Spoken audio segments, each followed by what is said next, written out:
Hey good people of YouTube, thanks for yet again checking out a Sharon Mashira vlog. I know I've been missing in action for such a long time, but as you can already tell from the title of this video, your girl has been dealing with some shit. Like, whoo, okay, rewind. So basically, what had happened was,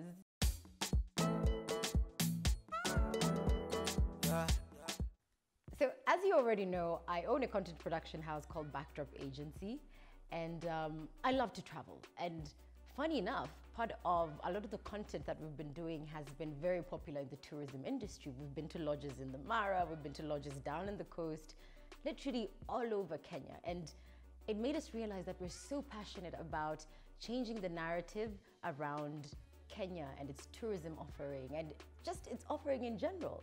And so we realized we've been accumulating so much beautiful content from different parts of the country. So we decided to create a beautiful video called #ThisIsMyKenya, and the link is down below so y'all can get to check it out if you have a minute. Basically, back to the real tea on what happened.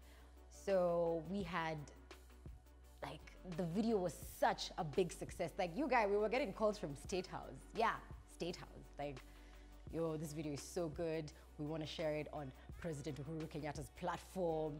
And we've got calls from Magical Kenya, that's, you know, Kenya Tourism Board. And the thing is, we were not expecting it to gain that much traction because, quite frankly, our company was what, 5 months old at the time? But at the end of the day, I feel like Kenyans truly appreciate good work, passion, and great visuals. So when we got the call from State House, we were completely ecstatic. And then you know what happened?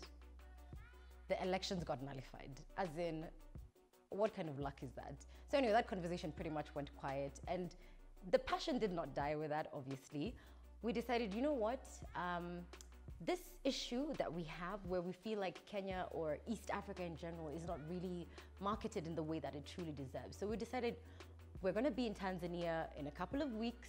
So why don't we do a travel vlog? And you guys know I love my travel vlogs. If you've not had a chance to check out my travel vlogs, the links are also down below so you can have a look at that. And so we said to ourselves, look, we have some work that we're gonna be doing in Tanzania. So let's do a travel vlog. So us guys carried our equipment. We were a team of 3. So that's myself, Sammy, my boyfriend, and Nick, who is our brand new videographer. Yes, we're already getting, you know, team members and staff and all of that. Pretty exciting. So anyway, we get to Zanzibar. That was our first destination. Beautiful. It's my first time. I was just like, what is this place? We were filming on the streets. Everybody's so friendly to tourists. We were flying the drone. Hey, we were enjoying life. And I'm gonna share a link for that vlog very soon, so you guys better stay tuned for that. Anyway, so we decided, you know what? Let's go into Dar es Salaam for like just one night. That's all we need. 2 days and 1 night. So we get to Dar es Salaam and we booked a hotel in the CBD, like literally smack in the middle of the city center. And then we get there and Sam, being the videographer that he is, finds his way to the rooftop and he's like, oh my God, you guys, this place has the most dope rooftop. Like, can you imagine just flying the drone from here? And so we come upstairs and we're like, wow, yo, this rooftop is lit. And then it's like sunset, the sky is like all sorts of blue, pink, yellow, and we're just like, you know what, this is perfect. We need to fly the drone like now. So we fly the drone, we get some amazing content. Yani, you know, honestly, Dar es Salaam, from up there, like aerial view of Dar es Salaam, it's pretty impressive. It's like an archipelago, have I pronounced that right? An archipelago, and then there's towers and woo, it's lit. So we get this beautiful content from our drone and we're just like, wow, this is amazing. So we go out for dinner.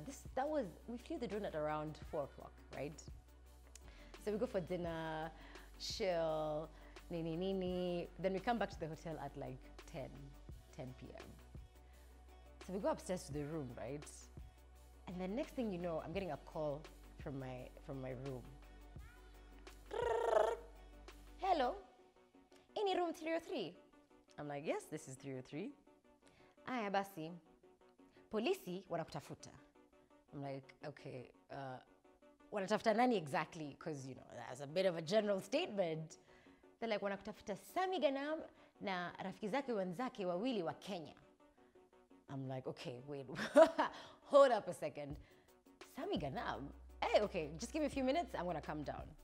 So I hang up the phone really quickly. And obviously by this time, Sam is looking at me like, yo, what the hell is going on? Because like my face had gone blank, completely blank. So he's like, hey, Shushu, what's happening? Qu'est-ce que c'est? And I'm like, yo, so apparently there's policemen downstairs and they're looking for you. Like they've specifically mentioned your name and your 2 Kenyan friends. So I'm just panicking and he's panicking. But at the back of my mind, I had a feeling that it was probably because of the drone. And if you operate a drone, you know, sometimes it causes a bit of problems. So I'm just like, listen, let me go down, deal with this in case it's not that big of a deal. But if it is a big of a deal, just hide this drone, like hide that memory card, because this can be a little bit out of control. So I go downstairs, you know, keeping it together, like, okay, I'm here. What's the problem? So like now, I walk down to the lobby, and then I just see people standing up, like, madam, Sami Ganam ako wapi? I'm like, oh, okay, you know, Sami Ganam is upstairs, he's in the toilet, but you know, we're here together. Is there a problem? They're like, skiza madam, leo tumekuja hapa kutafuta Sami Ganam, sio wewe. Ambia Sami Ganam yule mwenyewe akuja hapa sasa hivi. I'm like, okay, yeah, you know, I can go call him, that's fine, but like, what is this about? They're like, hatuna haja kueleza, blah, blah, blah, blah. So basically I had no choice. I had to literally go back upstairs, get Sam, and tell him like, yo, shit has just hit the fan. I'm telling you, there were like close to 10 police officers in the lobby with their walkie-talkies, some had guns. Like, you guys, it was an operation, you know? So anyway, I go back upstairs and I'm trying to tell Sam, listen, okay, there's cops. And I don't know if it's about the drone, I don't know what's going on. Like, we're in trouble. So Sam obviously like now tries to figure out, okay, what do we do? Where do we put the drone in? And then next thing you know, we just hear like someone banging on the door. Fungua. And we're like, oh shit. So we open the door and these guys just storm in, start searching our stuff. Obviously, like, we traveled with all our equipment. So there's bare bags of equipment. And you know, bags that carry like proper equipment, they're like black and like they look like cubes like this. Like it honestly, it can look very, very bad if you're caught up in the wrong situation. So anyway, they start searching our stuff and then eventually they tell us, aya, tumepata ujumbe ya kwamba huyu Sami Ganam ana operate hiyo drone, ile kamera inapaa, ana operate hiyo drone. Aya basi sasa tumepata maelekezo kutoka hapo juu sana. I don't know what. Lazima mkuje Central Police Station, mwandike statement. So obviously we're just like, oh my God, so this is about the drone. Shit, what the hell do we do? So at this point, like Nick, our other videographer, is panicking. I'm panicking. Sam is panicking. And we're just like, so me, I start apologizing. Like, okay, Pole, you know, we're from Kenya, we're foreigners. Sammy ametoka France, lakini anaishi Kenya, blah, blah, blah.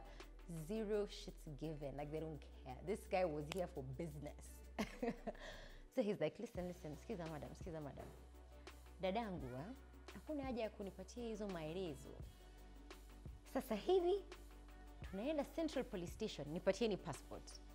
So I start to panic because when you're in a foreign country and someone demands for your passport, that is a problem. It doesn't matter where you are, the minute you don't have your passport as a foreigner, that is a problem. So I start to panic and I look at Sam like, okay, Sam, this is turning into a situation really fast. So Sam instinctively decides, okay, let me call the French embassy and just like at least tell them, you guys, you know, there's a French national, I came to Tanzania to do this, that, and the other, I'm a tourist, and you know, the cops have come because of this, that, and they're taking my, you know, my passport. What do I do? Should I give it up to them, or like, what the hell's supposed to happen? So his embassy wasn't very useful at this point, and they were just like, it is late, call you in the morning, blah, blah, blah, blah, blah. Anyway, eventually, they like proper hustled us, took our passports, took our names down, and then they dragged us downstairs to the hotel lobby, dragged us outside. Like literally we're being skumot like this. And then we step outside and there's like, you know those trucks that carry like thugs from the street? Like those trucks with open roof, you know. So they throw us on the back of those trucks. Me, Nick, and Sam. And we're just looking at each other like, wait, there you guys. What the hell is happening? So we're there, we're driving in the truck, ukutu.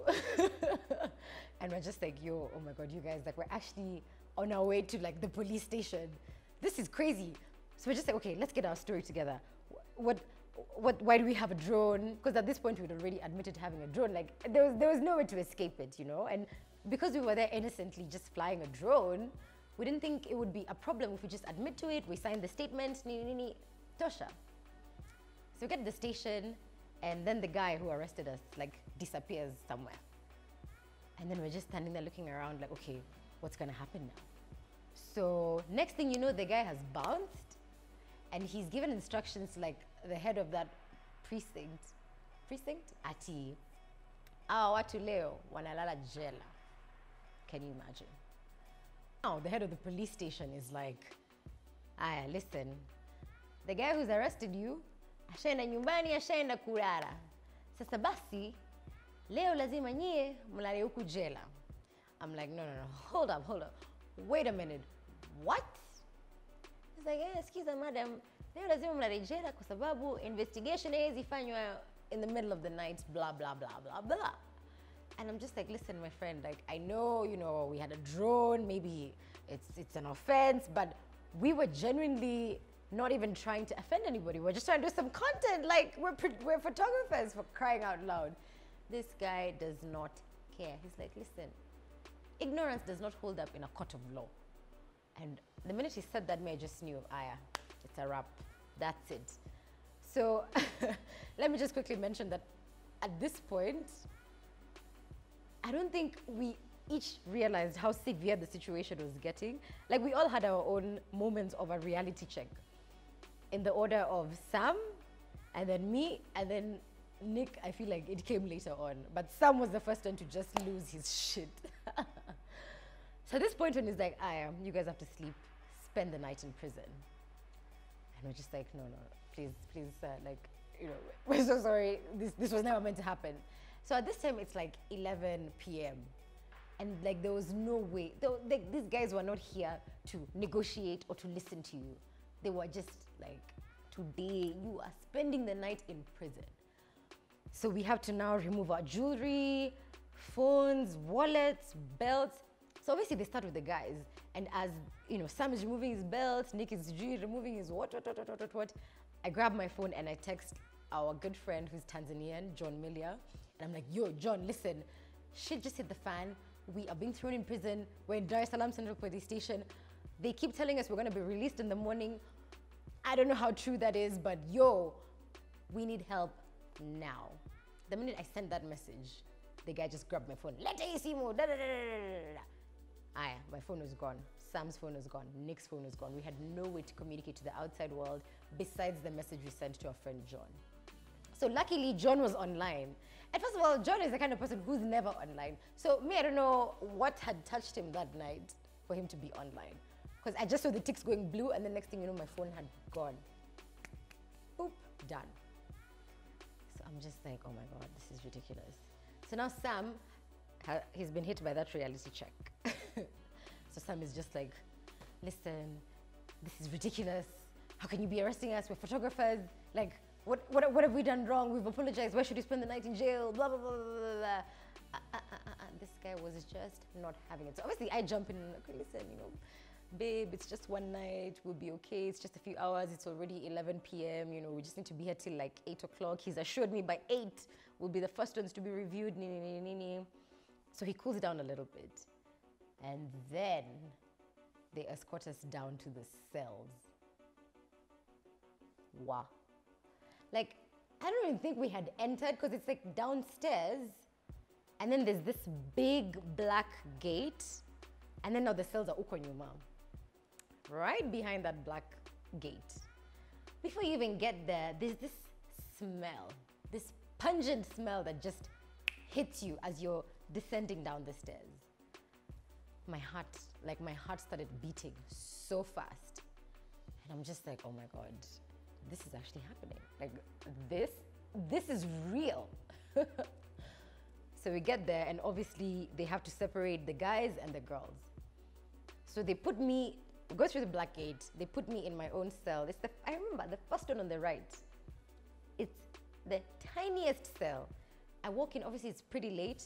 So the other girls that were already in jail were like fast asleep. So I'm just seeing bodies lying on, so it's basically a cubicle like this. And then there's some, you know, raised slabs made of like cement, as in hard cement. So I'm just seeing like bodies. 4 chicks on each side. So we were about 8 in there. And then I was the 9th one.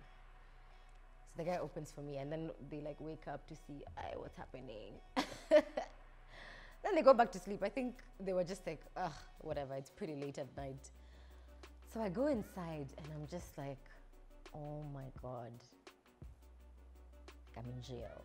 I'm actually in jail. Like, I just had the buzz closing like this, and something just snapped inside. Like, wow. By the way, my freedom is gone. So I go into a corner like this. And the thing is, there were so many people, like there was no space for me to sit. So I just crunch up in a corner. I pull my knees up like this to myself, and I just start tilting back and forth, back and forth, back and forth, like, oh my God, oh my God. And then I can hear Sammy and Nick like in the background trying to shuffle their way in there and find their space. Because the thing, if you guys watch Orange is the New Black, that lifestyle in jail or prison or whatever, it's so real. Like there's people with territories, there's the dons, there's the bosses. Like you can't just go in there and sit wherever the hell you want. No, there's a system. So luckily for me, like I just went and sat where I saw some space, right? But someone was telling me like the next day, they had such a big issue, like they couldn't just stand wherever they wanted or sit wherever they wanted. There was a guy legit on their case like, where's the kiti hapa? When you hapa nini?